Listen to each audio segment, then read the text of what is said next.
Hey everybody, Shadow Serpent here. Welcome to today's video. Today's video is going to be Season 2 Reloaded uh, meta. I know this has taken a while for me to get here, but I've been doing a lot of testing, like a lot of testing, because there was just a lot of things to do, like testing the accuracy of the old guns, because they buffed the aiming idle sway and all that stuff, and then also to test to see which ones were good, which ones are still good, and then obviously, we're testing also the BO6 guns and make sure everything's good there. So that's what's taken so long, and the fact that, to be honest with you, the game's not been too incredibly fun. It's still a bit broken, so I guess we're just kind of waiting on things to get better. That being said, let's get into this. We're going to give you your top 5 close range and your top 5 long range weapons. So we're going to do close range first, and we're going to start out with the Striker, the base Striker, 45 caliber. So I got two builds for you here. Um, I have my SMG, movement ish kind of thing build, and then we also have the sniper support build. I've been messing with this a lot. There's several different builds, but this is the one that I'm going to give you guys because I feel like it's the easiest to use. We have a 652 millisecond time to kill in its first damage range, which isn't going to seem like much until you realize that in its second damage range, as long as you can hit one headshot, it knocks the TTK down to the same as its first damage range, which is incredibly easy to do. Just kind of aim at the chest and let the recoil take it up a little bit. But so I'm going to give you both of those builds, and I'll shoot it in the firing range a little bit. So this is the build for this. We have the high grain rounds for better bullet velocity and better range. And since they took off the con for recoil control, this is much better to use now. And then we get the Recon series stock for better recoil control. Slow fire rate, 48 rounds is perfect for this gun. The hand stop for better sprint to fire and ADS speed, and then the suppressor keeps us off the map. It extends our range and our bullet velocity. And this is what it looks like when you shoot it in the firing range. So you see it has basically no recoil. It has a little bit of recoil that goes up, but other than that, it's super, super easy to use. And then the other difference here is we replace the hand stop with the jack slash for better movement speed and vertical recoil control. And then we have the NIDAR Model 23-3, which replaces our ammunition slot. So the goal was to make something that makes it easy to hit your shots at range. And so we put on a sight to make that much easier. And you'll see here that with all that recoil control, it's definitely a lot easier to hit your shots. Next up, we have the C9, the early 1990s MP5, as it were. This gun did catch a little bit of a damage range nerf, but that was literally the only thing that was nerfed, so it's still just as good. Definitely recommend running the long barrel over anything else. So we'll get to that. We got the long barrel, Ranger foregrip for better horizontal control and better sprinting speed. Extended mag 2, 50 bullets, perfect. The CQB grip for better sprint to fire, dive to fire, and slide to fire speeds, and the balance stock for better movement. I've been choosing these guns based on, time to kill is important, obviously, but also I want you to be able to hit the shots at range. So that's also very important, and the C9 is definitely there with that 650 millisecond time to kill in its first damage range. And next up on our list, we have the PPSH-41. This gun absolutely fries people. 630 millisecond time to kill, and with a long barrel that goes out to 20 meters. Um, and then basically, this gun, it just feels weird to me, but I have to include it on the list because it is good. So I built the version that I think that everybody can use. It does have a lot of muzzle flash. So if that's something that you don't think you can handle, we'll figure out how we can get that to work for you. So on this one, we got the compensator, the long barrel, the vertical foregrip, extended mag 2, and the recoil spring. So we went all in on control. It's already got pretty good movement speed, so you don't really need to buff that with sacrificing some control. If, however, you absolutely needed a sight, I would probably just recommend taking the barrel off and putting a sight on it. Otherwise, I guess try to get used to the iron sights. And then go from there. But it does shoot incredibly straight with this build, and that's what's important, because time to kill doesn't matter if you can't hit your shots. As you can see, it shoots really straight like this. So this is the 5 attachment build. I'm going to show you my 8 attachment build, which is very similar. Like I said, we got the Kepler Microflex, the compensator, long barrel, vertical foregrip. Extended mag 2, we got the balance stock for better mobility. And then we have the fast motion laser for jumping up and down, diving and sliding hip spread, so it makes it easier to be a little bit more aggressive. But if you don't want a laser showing, you always take that off. And then recoil springs. This one also very easy to use. And with that sight, it makes it easier to hit your target as well.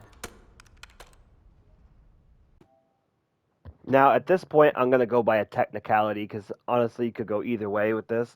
But number 2 is the compact. It has a 605 millisecond time to kill in its first damage range, which we got out to 15.8 meters, which is really, really good. This is a little bit slow on the aim down sight and sprintifire. And that's just basically because of the 60 round mag, because you burn through ammo. You have almost 1,100 rounds per second or per minute. So you really got to make sure that you're hitting your shots here, and that's what this build is geared to do. Well, we do get a little bit of extra sprinting speed. I think we get like a 1% boost to our sprinting speed. But if you take that off, you could put on the vertical foregrip, and then this thing like literally just doesn't move. So compensator, long barrel, vertical foregrip, extended mag 3. I think you could probably get away with 2, honestly. And it's a little bit faster, but honestly, it's not much faster. So you might as well just do it, and then recoil springs, and then this build just kind of shoots. It just shoots really straight. So you're able to hit that target at range, and it's probably one of the best guns in the game for sure. Now, I'm putting in the number 1 slot, and this is going to be controversial for a lot of people because they're either using the PPSH or they're using the compact, but it is the Lockman Shroud, especially after the buffs that MW2 and MW3 weapons got, where their mags don't hinder you as much and the aiming idle sway and like all that. They fixed it and it feels so much better to shoot. It used to be the Riveter, but they silent nerfed the Riveter, and now it's terrible. So we got the Lockman Shroud here. We got the Jack Decimator kit, which is the big thing, and then we have the overpressured ammo. If you wanted better sprinter fire and ADS, you can put on a laser. Because this has a decent time to kill in its second damage range, I opted off the long barrel so I can get better sprinting movement speed. But having the long barrel on there isn't a bad thing because it does help with recoil as well. It just slows you down a tiny bit. But definitely running sprinter will help. So with the hand stop for better sprintifier and ADS speed, 50 round drum, and then the factory stock for better recoil control. And this thing just shoots lasers, and it kills really fast. So this is the number 1 SMG in my opinion. Number 5 on our list is actually an MW2 assault rifle. We have the ISO Hemlock. If you guys remember, this thing was terrorizing people in Warzone 2 with an incredibly good time to kill out at range and basically no recoil. It was really, really good, and it hit like a truck. Well, it's kind of back to doing that. It does have this thing where you definitely want to hit more chest shots, but it still has a really good time to kill. It has excellent bullet velocity and a 50-meter first damage range, and it doesn't fall off too much into its second damage range. So glassless optic, monolithic suppressor, Fielder T50, the bow breaker grip or any vertical grip will do, and then the 45 round round mag is the biggest that you can do. I do like this version of it too, where we put in high grain rounds, and that extends our damage range all the way out to 58 meters and gives us almost 1,300 bullet velocity. But you can also, since they took off the con of damage range, you can put on the high velocity rounds to get a hit scan build with almost 1,400 bullet velocity. Like, that's absolutely insane. I think the damage range probably makes this thing a little bit better. So we got 58 damage range. And even though the only thing helping our recoil control is the glassless optic with the firing aim stability and the Fielder T50 with its damage range, this thing just, it hits, and it's still very easy to use. And then we go over here to the 51. And you see, I 36 bullets, and I killed all 3 targets with the 77% accuracy. So it's very, very good. Highly recommend giving the Hemlock a try. 4 on the list is going to be the Krig C. The Krig C has been slowly creeping back into the meta. due to it getting some buffs to its damage ranges and its bullet velocity. Sorry, I had to sip my coffee there. 5 attachment build is pretty solid. It does have this weird recoil pattern where after X amount of shots, it just like starts veering up and to the right. I think we'll go into the thing here in a second and look, but just your basic package here.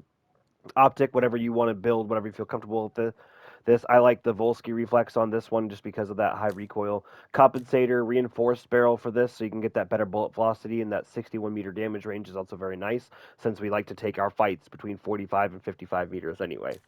Vertical foregrip for better horizontal recoil control, and then Extended Mag 2 gives us 70 bullets, which is definitely plenty. So this gun is incredibly easy to control, and it's in the first couple meters here. As you see, it's definitely got enough firepower to kill. And then once you get out there, you see I took that sharp turn. So here's what we're going to do. We're going to look at this. We're going to check it. You see it. It just turns right there.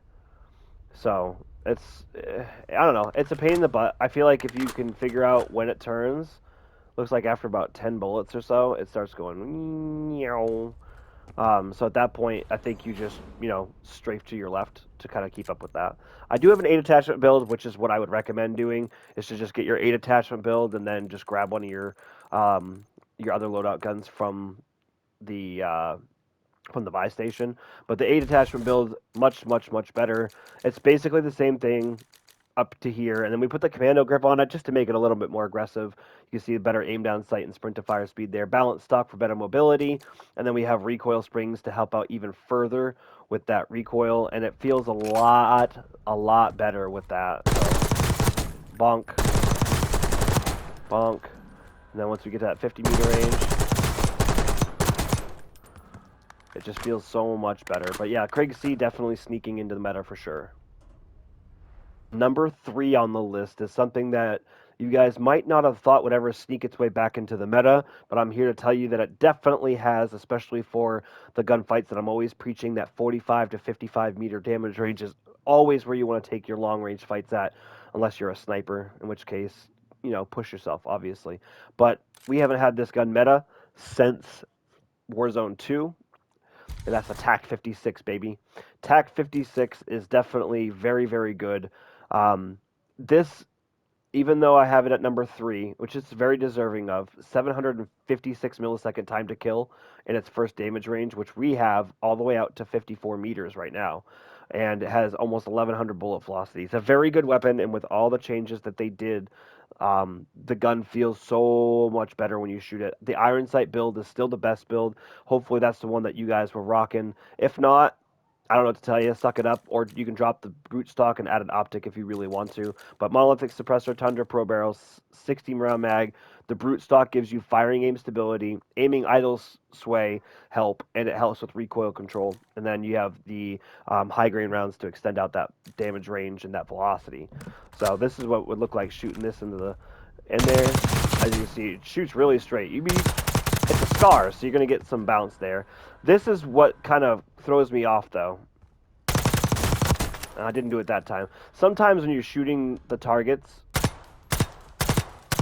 you'll get gloom, where your bullets won't go where it looks like they're going to, and it was really weird. So just be aware of that. Maybe it's a bug, I don't know. But yeah, you can see that it still shoots incredibly straight. It has an incredible time to kill its first damage range, excellent bullet velocity, just an all-around great weapon. Now, in my opinion, this is a toss-up. It just really depends on what you value more. Do you want the high fire rate so that way, you're getting that damage in, even if you miss a couple shots and then you get back on target, it still kills pretty quick? Or do you want something that just hits hard with a slower fire rate? It just comes down to it. So number 1 and number 2 are interchangeable, but we're going to go with the Ames 85 is the number 2 assault rifle, the number 2 long-range weapon in the game. I did leave snipers out because they have the potential to one-shot, and it really just depends on if you're a good sniper or not. So I never really include those. They are a high-skill weapon, in my opinion. You do still have to hit your headshots, but 2 body shots works just as well. Anyway, that's besides the point. So this is my build for the Ames 85. This build has basically no recoil whatsoever. It's very easy to use. Has a pretty decent time to kill as well. especially out at range, you're getting into about the 850 to 900 millisecond time to kill, then that's beyond the 55 meters that you see at the effective damage range. So you don't have to worry too much about that. Jason Armory or whatever optic you're the most comfortable with, compensator, reinforced barrel, vertical foregrip, extended mag 2. That's plenty of stuff. I don't think you really need an 8 attachment build, but if you did, you would just put, commando grip on, you balance stock, and then for fire mods, you don't even need the recoil springs. You just use overpressure and get that bullet velocity up as high as you can. But this thing is incredibly easy to shoot, and it's definitely one of my go-tos when I need an accurate weapon that kills fast. They say, like, I barely touched the controller there, so you know it's easy to control. But yeah, so definitely aims is definitely something worth taking into consideration. And number one, which like I said is interchangeable, because it kills a little bit faster, but not too much faster, is the Cypher 91. This gun has a really good time to kill, and I have an 8 attachment build and a 5 attachment. This is a 5 attachment build, basically the same as the aims here. Jason Armory, compensator, reinforced barrel for better velocity and range, vertical foregrip and extended mag 2. Very, very, very easy to shoot. Doesn't take much to stay on target. Bam. It does have a little bit more recoil than the aims, but it definitely kills a little bit faster as well, so that's kind of something that you have to figure for. Actually, I don't have an 8 attachment build, but if I did have an 8 attachment build, I would be using the long barrel and then the overpressure ammo here, and then your rear grip and your stock, to ADS, sprint to fire, and then movement speed. So that's all that is. As far as a bonus goes, this is a niche thing, and I'm going to include it here. Is the crossbow. If you can hit people with the crossbow, the explosive tips, it's a one-shot down no matter where you hit them. First shot will hit them, and then the explosion will knock them, and I love it. It's fantastic. Very niche, but it's very fun when you shoot people and you get the um, you get those death comms where they're just like, what the hell? The Fang is also really good in its first damage range. The AK has the best time to kill of any um, assault weapon, but unfortunately, it does have a lot of recoil, so I stuck with the 8 attachment build, and it's only a little bit easier to control. It still kind of feels inconsistent, and then um, everything else that you see there is just stuff that I'm messing around with, like the LR762 is my sniper loadout, and then we got that Krieg-C that we showed you earlier. So nothing else too good. We got some tests that we're running still, but that'll do it for today's video. Thank you guys so much for watching. Like and comment on the video. Subscribe if you're new. We got all the best loadout videos for you right here. It'll show you everything that you need to know about the meta, and I make the guns incredibly easy to control and also incredibly competitive for all players of all skill levels. So make sure you subscribe to the channel, and I'll catch you guys in the next one.